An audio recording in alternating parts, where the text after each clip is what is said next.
As Lanny said, you know, this is a very tough time with the economy, and I know that supposedly the recession is over, but I'm here to tell you the recession is not over at the Sulzbacher Center. Our need has never been greater than it is right now, and resources continue to dwindle. So it's really a double whammy for us. I do want to let you know, we do have some new things going on though, as we always do, and that's what's exciting about the Sulzbacher Center. Right, Linda Lanier, who is our former CEO, thank you for coming, but we always, so she's got her mouth full. The wonderful thing about the Sulzbacher Center is, even though the economy is the worst that it's been in a generation, we continue to be able to move forward here at the Sulzbacher Center. We continue to add programs, we continue to try to meet the need, because it is enormous. So, a couple of the new things that we have going on that we're really excited about. We have a new floor that we're building on the men's pavilion. Those of you that are familiar with the men's pavilion, we house 146 men,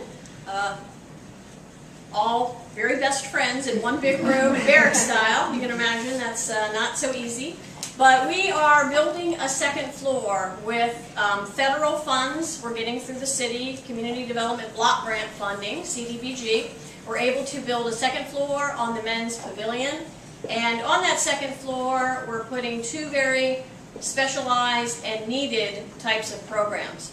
The first one is a veterans dormitory, and sad to say, and I think this is very sad, we're being told to expect that with the troops coming back over the next year or so, that 50% of all the troops that are coming back are going to be homeless at some point or another over the next several years. So, with that in mind, we felt that we really wanted to be proactive. So we're building out a specialized veterans dormitory that's going to meet the needs of those troops that are coming back. Because, you know, we've been working, we have a veterans task force, we've been working with Wounded Warrior, with the VA, with the active military folks at NAS JAX, with the Veterans Department from the city, to say, what do we need to do to make sure that we are being sensitive and appropriate to troops coming back? Because when we were working with Wounded Warrior, having never been to war myself, and not being from a military family, I did not realize when troops are coming back, we all have heard about the PTSD and the traumatic brain injury, but what we didn't know is how torturous it is for troops coming back, even to go to a shopping mall, to be around a lot of people. They cannot possibly live in a room with 146 men. That isn't going to work. And that's why a larger percentage of chronically homeless people, the folks that live in the woods and under the bridges, are veterans, because they cannot handle living in a shelter.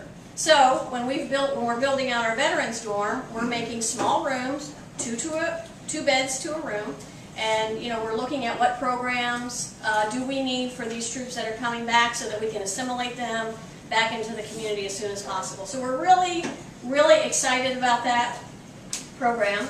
And the other program that we're looking to put up there is a medical respite facility, a 28-bed medical respite facility. So when folks, homeless patients, are discharged from hospitals, they will have a place to go where they can be treated in a dignified and respectful way and get the health care that they need. We're partnering, we have MOUs with Baptist, Shands, and St. Vincent's. So we're actually looking for some capital to build that out right now, so I'm just putting that out there. If anyone knows of any capital money, we're looking for that. But that's going to be a win-win for the hospitals, for us, but most importantly, for the patients. We're going to be able to lessen the readmittance rates, and we're going to be able to help these folks get their health back, and then assimilate them through our normal program and get them into housing and back into the community. So we're excited about that. Another thing, obviously, our kitchen. We're doing 1,200 to 1,400 meals a day, every day through our kitchen.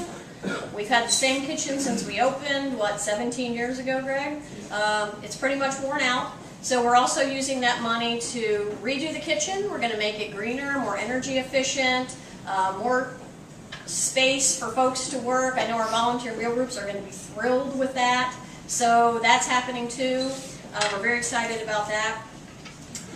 another thing that we recently did, you might have seen in the media, City, Mike Galen, are you here? City, Mike Galen is on our board from City. City has been a huge supporter of ours since the beginning. City just celebrated their 200-year anniversary, which is hard to believe, 200 years. You don't look a day over 150, Mike. But as a part of that celebration, they had 1,000, was it 1,000 of your staff out in the community? Working out in the community. And what they did for us is really amazing. They did 2 bright spaces. It was City and the Bright Horizons Foundation. Make sure I got that right. They came here a few weeks ago. They completely redid 2 of our family areas. If you get a chance, you need to look at those. They are gorgeous, and we want to thank City for that. And then later this month, we have our beloved holiday art judging. We have our 6 paintings, for those of you that may not be familiar. In early summer, late spring, we ask our children if they will paint their dream house, what their dream house would be for Christmas, if they were able to have a house for Christmas. And then the staff kind of narrows it down to 6 pictures. We get celebrity judges from the community. They come in and choose the winner, although they're all winners. But they choose the one card that we're going to use for our holiday card. And then that card is, we sell that for, is it, what are we selling? $15, which represents a night of shelter. So we do that during the holidays. So that's coming up later this month. So as always, we always have a lot of stuff going on here at the Sulzbacher Center. But tonight we're here to talk about Trasnformations.